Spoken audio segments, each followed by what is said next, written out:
John, I'll let you just do chef's choice and pick an example of a print that is threading out some of the most important dynamics of Q1 so far. What do you think? Yeah, thanks, Carl. I think there are some common threads thus far for the large digital ad platforms that have reported: Alphabet, Facebook, Snap, and Twitter. While the pandemic has led to accelerating user and engagement growth, it's also caused, this major downward pressure on ad demand starting in March, and that has continued into April to varying degrees depending on the platform. Performance ad units like app downloads have performed better than brand advertising, which has really fallen significantly. Categories that are performing well: gaming, e-commerce, CPG, as people are at home, while travel and auto have declined significantly. And so with all the puts and takes, it really depends on the business mix when you're looking at the platforms. Like Google Search has high exposure to travel. That led to a 15% decline in their search biz at the end of March, and that's persisted into April, whereas Facebook has a bit of a different mix, and they've kind of benefited from their exposure to gaming, e-commerce, etc. But on the whole, it's actually been better than I think investors and we thought, and you've seen these stocks run up a bit. Yeah, Mark, I'll throw the same one to you. Is there anything that I guess argues against the notion that April is going to be a trough month on just about any metric you use, except for things like CapEx and headcount and things like that?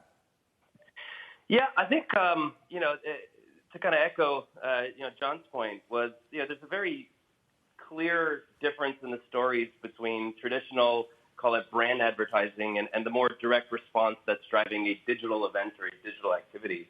It wouldn't surprise me at all on the latter if we've already passed the trough that was happening in kind of, the mid to late part of March. And we're actually starting to see signs of recovery already on those ad units coming into April. So, brand still feels like it's going down. I feel like Q2 is definitely going to be a trough there. But when it comes to the direct response, at least from what we've seen in the prints and from how management has guided, it looks like it's on the way back up.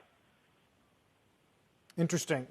For so long, John, 20% revenue growth year on year was like this sort of like constant in our lives, right? It was unthinkable that some of these big names were going to get below that. Facebook 17 year on year is the lowest in history, but do we get back into that 20 range? We don't think so. We have growth in like the low to mid single digits the rest of the year. And kind of to your prior question, Carl, there is no visibility past April.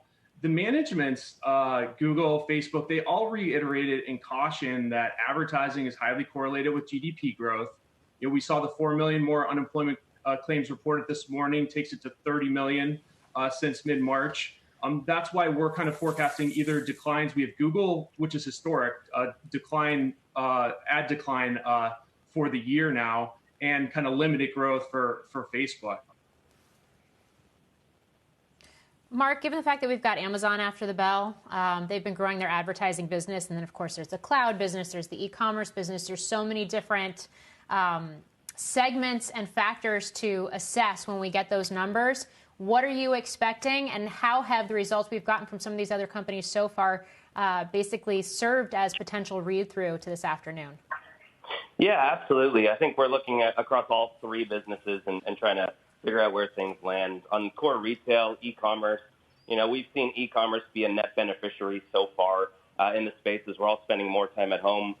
Even if our total retail spend's gone down, the percentage of it that's happening online has only increased. So I think everyone's expecting a reasonably good number there. They may even hint at how April's trended month to date, and some of the numbers we've seen suggest a little bit of video game numbers than reality. On the advertising and cloud side, I think with both Google's cloud business and ad strong numbers, I expect AWS to follow suit. And on the ad business, Amazon's been in a unique position where some of the early supply chain issues and disruptions coming out of China may have affected some of the advertising on the platform. Their decision to focus on essentially only selling through essential items.